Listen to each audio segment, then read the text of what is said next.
Hello mga ka-PW Tech. May nagpagawa sa akin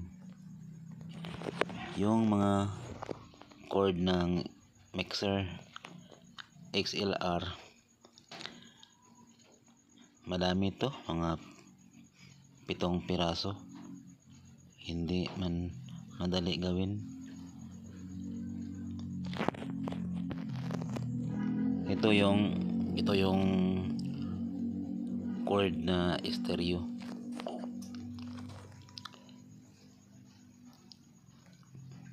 Binabalatan muna natin at hiwalay yung mga ground or positive negative, kasi dalawa kung isali mo yung kanyang ground, tatlo to sila na linya,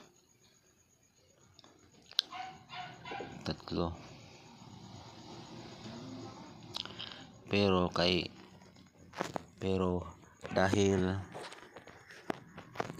dahil sa dalawa lang linya ang gagamitin natin, yung dalawang wire yung red at saka white, pagsamahin natin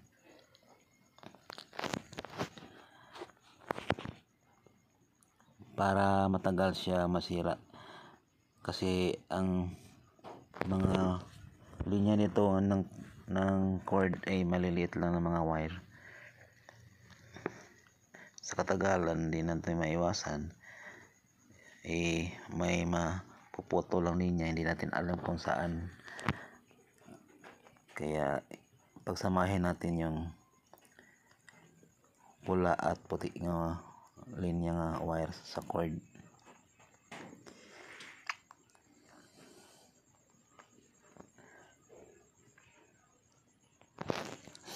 Hindi na ako naglagay ng background music or anong mang background sa video, kasi nadali ako dyan. Yung sabi na no copyright music or background,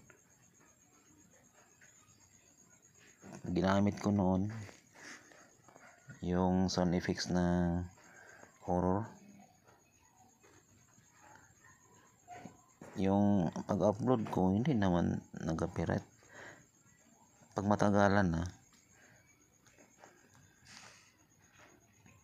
naging copyright siya. Nagtaka ako bakit ganun. Kaya yung ginawa ko, minumute ko na lang at hindi na ako gumamit ng mga background music or background instrumental sa video, kasi pagdating ng mahabang panahon naging copyright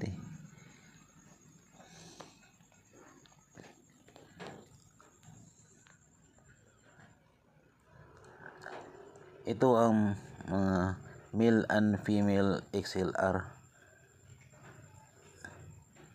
Kadalasan ito ginagamit sa mixer,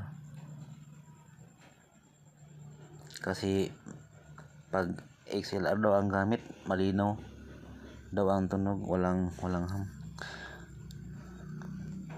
Hindi ako nakaranas ng ganyan kasi wala akong mixer Mas maganda sana kung mayroon akong mixer wala hindi ko ma-afford bumili yan. Kaya yun, may magpagawa sa akin, magpahinang pag sit up, waka pira naman ng konti.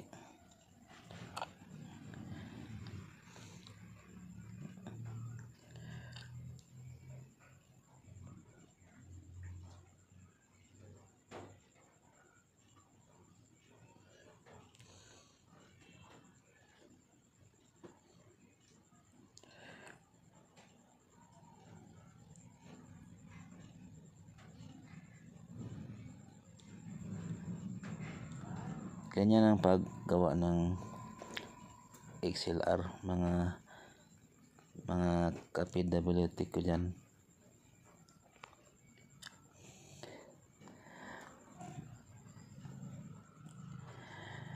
Kasi tatlong terminal yun, 1, 2, 3. Na dapat alam mo ang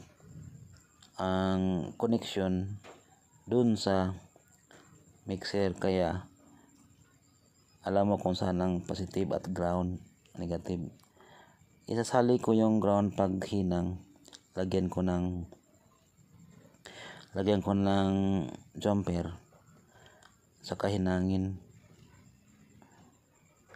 kasi para naka ground lahat.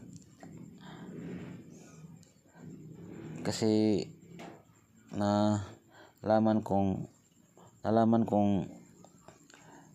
pag ganito ang pag-wiring mo sa connection, ganyan, walang marami na akong nagawa ng ganyan, ng yung bang mga hasimbahan ng mga born again, marami silang mga instrument, mga gitara, mga mics, mga chords sa microphones. Ganyan lang ginawa ko. Hindi naman bumabalik, sa ibig sabihin okay siya.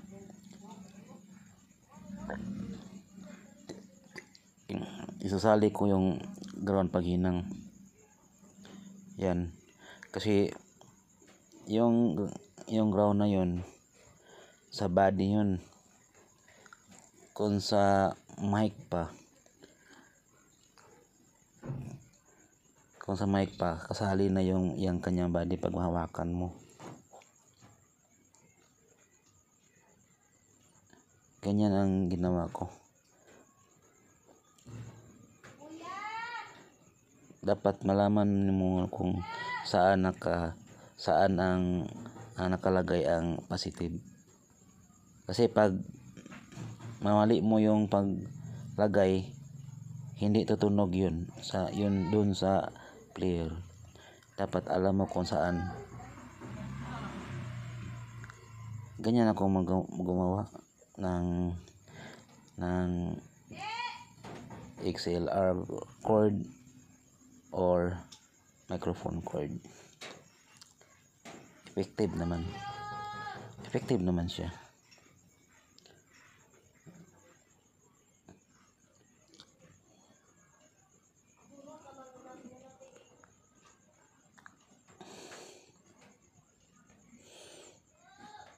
Pagpasensyahan niyo na mga kasama kong mga PWD technician, kasi boring ang video ko walang sounds, walang background.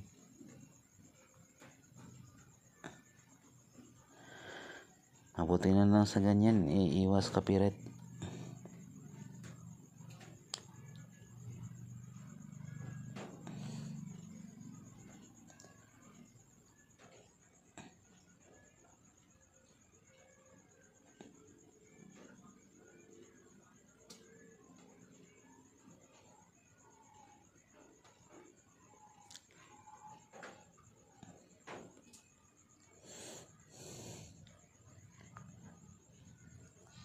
Ganyan.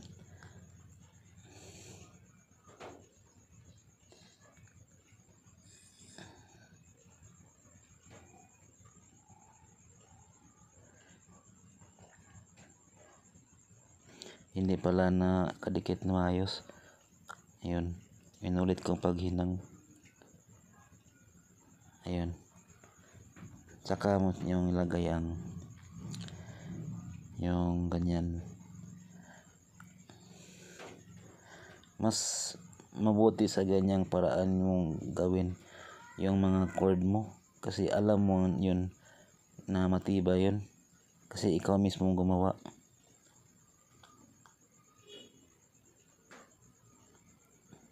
May video na ako dati ng ganitong paggawa ng XLR cords.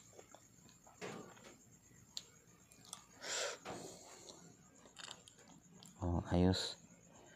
Lalo na mga ka-PWD, kung ang cord na gagamitin mo yung Swan na brand, maganda yun. Yung Swan matibay. Ito ginagamit ko ngayon, hindi to Swan, yung brand ng cord, hindi to siya Swan. Kwan yun, yung ano tong klase, nakalimutan ko yung brand nitong wire, yung manipis lang.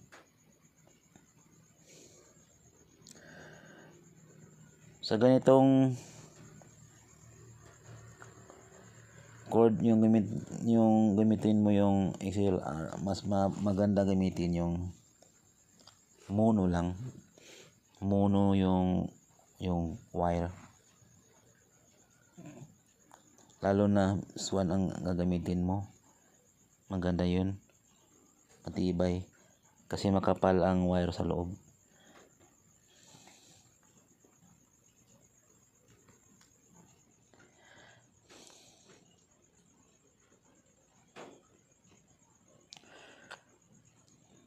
Kailangan pareho ang kanyang, yung sa female na ay sa male pala yung XLR, para pag ipaslak yung sa mixer, hindi sila magkabaliktad ang connection, kasi pag baliktad hindi yung tumunog.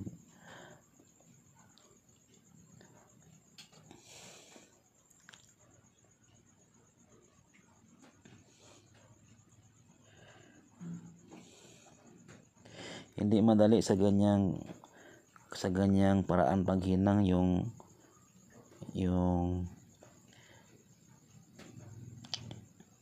wala kang holder.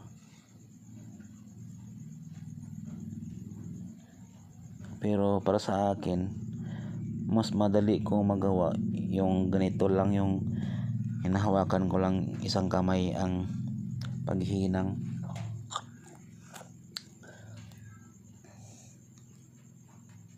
Kaya lang, pag medyo matagalan ka, maiinit yung hawakan mo, kasi yung soldering mainit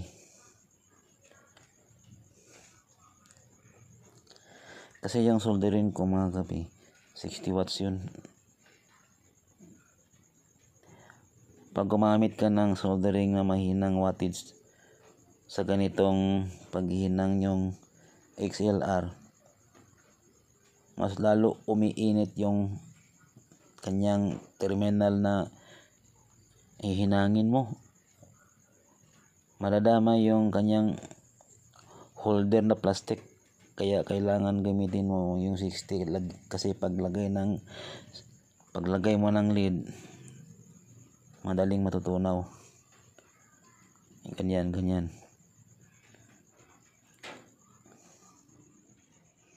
Yung female na XLR, ang hirap hawakan sa isang kamay lang, kasi konti lang yung plastic ng holder, ganyan. Pag matagalan ka paghinang, mainit yun.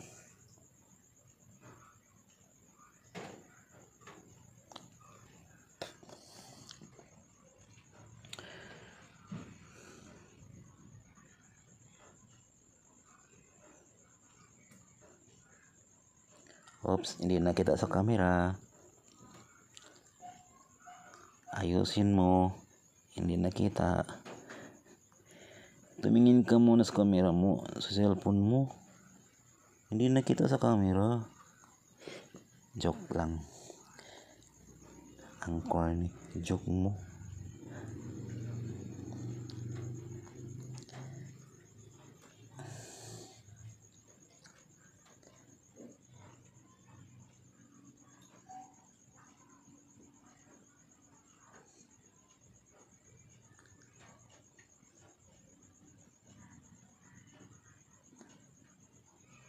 Ayan.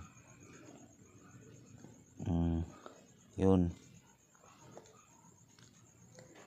Ayos.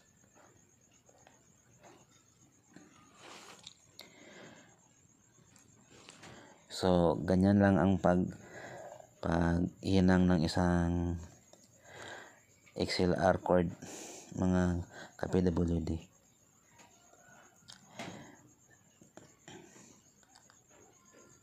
Simple lang ito para para lang to sa mga newbie.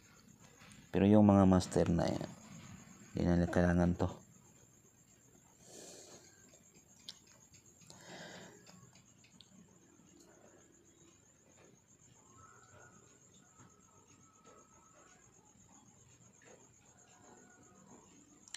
So, yun lang ang video natin mga kapi.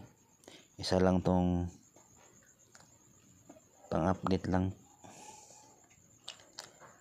So, maraming salamat sa panonood niyo mga kapi. Huwag kalimutan mag-subscribe. Then, click the notification bell. Sana panoorin nyo mga ka-PWD or mga viewers. Panoorin nyo ba yung kahit 5 minutes lang, at least may konting views.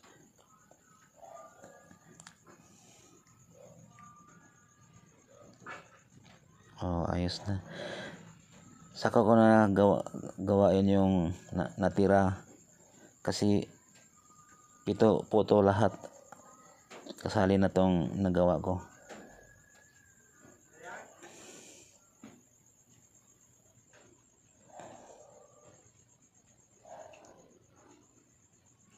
Ito ang mga kasama ko. Ito to lahat. Ito ang kanya mga XLR. Yun. Maganda to para sa mixer kasi uniform tanan. Parehas tanan ng itsura.